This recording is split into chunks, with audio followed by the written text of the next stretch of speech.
Hey! Okay, I didn't expect to do a video. I was going through boxes, going to put some DVDs away, and I found a movie. Oh my gosh. And I gotta talk about it. Because of course I do. Yeah, this particular movie. Oh, when they showed it on the Disney Channel, I would park it. Had to watch it.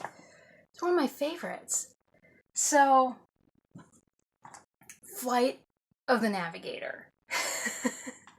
And I looked up the cast. Of course, this has Sarah Jessica Parker in it and everything. And the guy that plays David, now he hadn't been doing anything since 1996, and it turns out that he's in two projects that are going to be released this year. So yeah, he's back in business.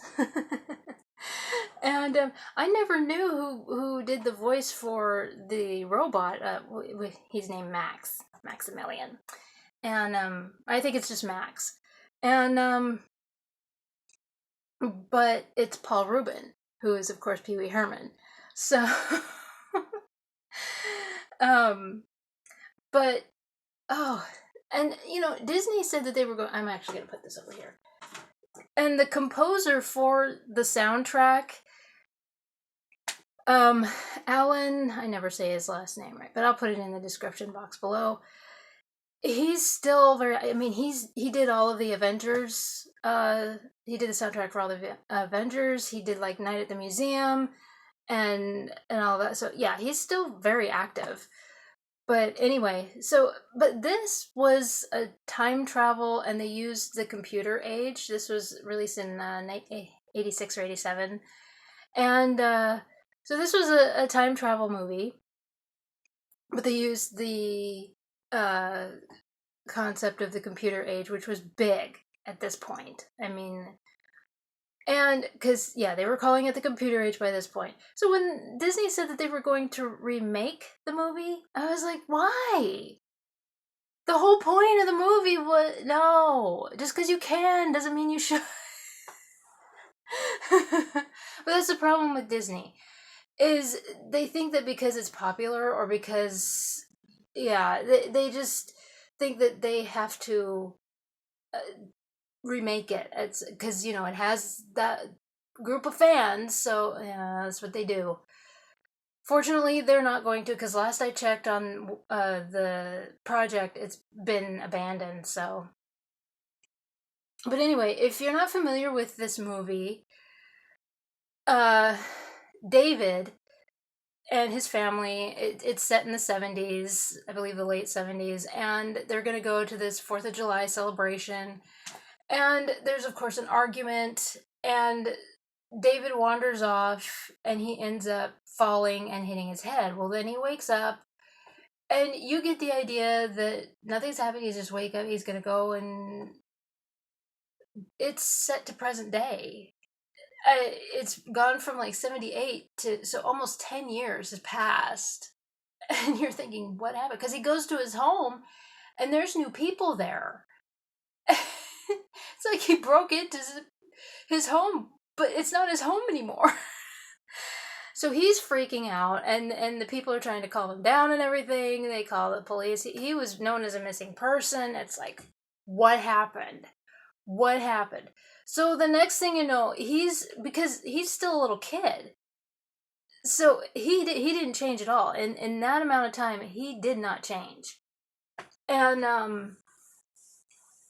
so they take him to like this NASA science facility. Yeah, so NASA was part of this movie, and so or at least I think so. I'll have to double check on that. And I don't. Anyway, so they they have him locked up in this facility to try and figure out. They're going to do all this testing on him and everything. He is reunited with his family and all of that. Well, Sarah Jessica Parker's character, I love her character in this movie, actually, because poor David, he's still in the 70s mindset, and then he's like being introduced to all this 80s stuff. Like at one point he's watching TV and there's like MTV going on, and he's like, what is going on? What is this? So she's trying to explain it to her. She's got like she's talking about how she went to a concert and she's got her hair dyed and all of this stuff and everything. And so she's got like the massive 80s look. And he's just not comprehending, this poor kid, But I love the interaction between these two characters. And because she's so sympathetic towards him and everything. And so she tries to help him escape. And it just. So at some point, he ends up on this spaceship. And you realize what actually happened to him, and because he's introduced to then Max.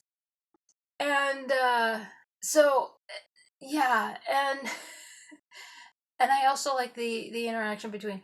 Again, I said that that interaction between Max and David are like Tony Stark and Jarvis, the kid version of Tony Stark.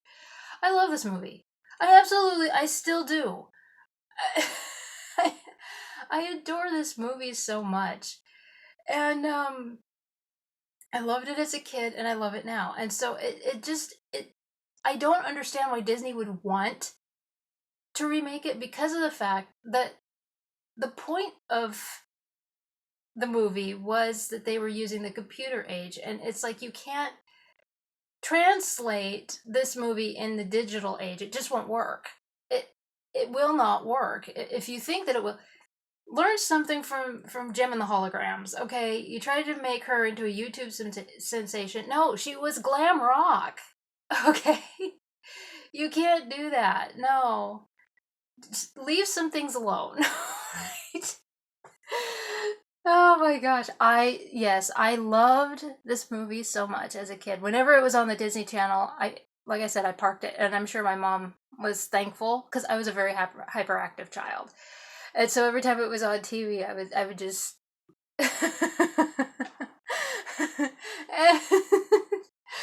and but anyway, so yeah, I saw my DVD for it, and I had to talk about it because again, this is very nostalgic for me. I love it. I still watch it, and even my dad loves it.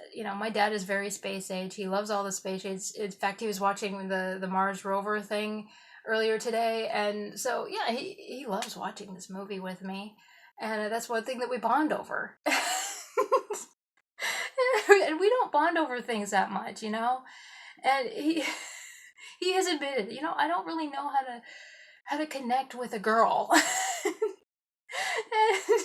fair enough, but this works, and so I love it, and anyway, so yeah, I absolutely adore this. I don't know how many times I can say it, but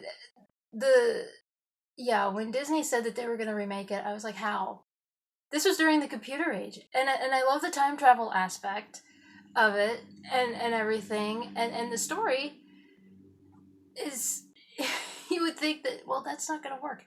It works. It absolutely works. And and I highly recommend you look for the soundtrack. I do. I have it somewhere, and the soundtrack, like I said, Alan Silvestri, I think is how you say his last name. He's done so. He did all of the Avenger movies.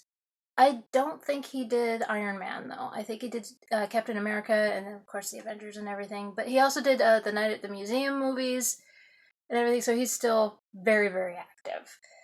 But anyway, before I make this too long, as I know to do, and repeat myself and be extremely repetitive, I thought that this was one of the TV movies, and it turns out that it was not a TV movie. It was actually in theaters. So I found that out last year. So I was like, oh, I would have loved to see this movie in the theater. I really would have. But I enjoyed watching it, in my living room as a little kid. Like I said, I was a very hyperactive child.